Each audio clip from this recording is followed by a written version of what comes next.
What's going on, everybody? Happy Thursday. Today we're going to be talking about why the elections might not be over, a self-imposed sales tax increase, and what happened to the FGCU basketball team after losing last night's season opener. Thank you for stopping by. Today is Thursday, November 8th. I'm Jared Brady, and this is your Naples Herald Daily Report. Election day may be over, but one of Florida's most important races may still be undecided after incumbent Bill Nelson called for a recount on Wednesday due to the narrow margin of victory by his opponent Rick Scott. Scott and Nelson had been in a statistical tie in multiple polls during the weeks leading up to the election, and the actual vote total ended up being even closer, with the former governor winning by about 30,000 votes, according to the Florida Division of Elections. Despite the close margin, multiple major media organizations called the race for Scott, and he delivered a victory speech to supporters in Naples just before midnight, noting how divisive elections can really be. But despite the media calls and victory speech, Nelson never conceded the race to Scott and has now called for a recount. Now, the recount would likely take place with or without the incumbent senator's request, because a recount is automatically triggered if the margin of victory is 0.5% or less. And current totals from the Florida Division of Elections show Scott holding a slim 0.38 lead over Nelson. Nikki Fried, the Democrat running against Matt Caldwell for Commissioner of Agriculture, said Wednesday morning in a statement that she expected to see a recount. In that race, Caldwell had just a 13,000 vote lead out of approximately 8 million cast votes.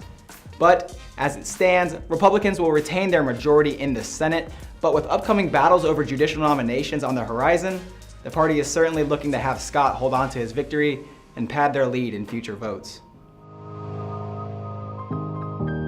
A pair of sales tax referendums in Lee and Collier counties earned voter approval Tuesday. In a rare move, Southwest Florida voters agreed to tax themselves at the polls, with Collier County voters voting in favor on a 1-cent sales tax increase for infrastructure projects, and Lee County voters approving a half-cent sales tax to fund the school district. But they were close. 51% of Lee County voters went yes for the sales tax, passing it by about 8,000 votes. In Collier, it was even closer, with a 50% yes vote and a difference of just under 2,500 voters for the 1-cent increase. This lead tax is expected to raise about $59 million per year, which the district says will be used for renovations and infrastructure projects around the district, including the building of 5 new schools and the rebuilding and replacement of 2 others, and upgrades to the existing facilities. But by using the sales tax, the district says it prevents asking for increases in property taxes or borrowing to come up with the funds. In Collier, the funds raised from the new sales tax will fund a variety of projects the county says have been held off due to the drop in property tax collections that happened starting with the Great Recession in 2008.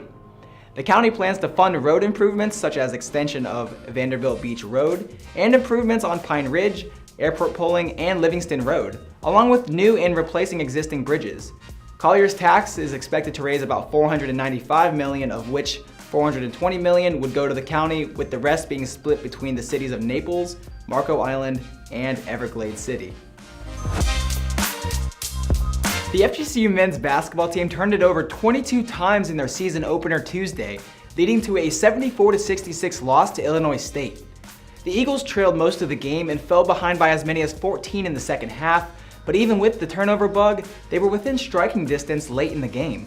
Back-to-back threes by Shradak Casimir cut a 70-60 deficit after the second one fell with 1:35 to go. But after a pair of free throws from the Redbirds, Casimir missed on his next trip down the floor, and Illinois State was able to add 2 more at the line and put the game away. But FGCU led the opening minutes of the game though, and the new look team under first-year head coach Michael Fly opened with a Ricky Doyle slam to start the season and led 8-2 after the first 5 minutes before a string of turnovers allowed Illinois State to tie it up at 13. Another stretch of 4 straight turnovers turned into 6 Redbird points, giving them a lead that they wouldn't relinquish the entire game. Of the 10 players that played for the Eagles Tuesday, only 4 saw any playing time last season, and only 1, Christian Carlisle, has played more than a season. That led to many off-target passes and miscommunications, while Illinois State turned those turnovers into 22 points.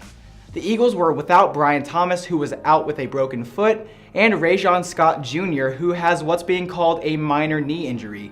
They returned home on Thursday before traveling to Michigan State on Sunday. Now that just about does it for us here today. If you want any more information on stories that you heard, or just any information on Florida in general, head on over to our website at naplesherald.com. Check us out on social media and subscribe to our page on YouTube. Again, thank you for stopping by. I'm Jared Brady, and that was your Naples Herald Daily Report.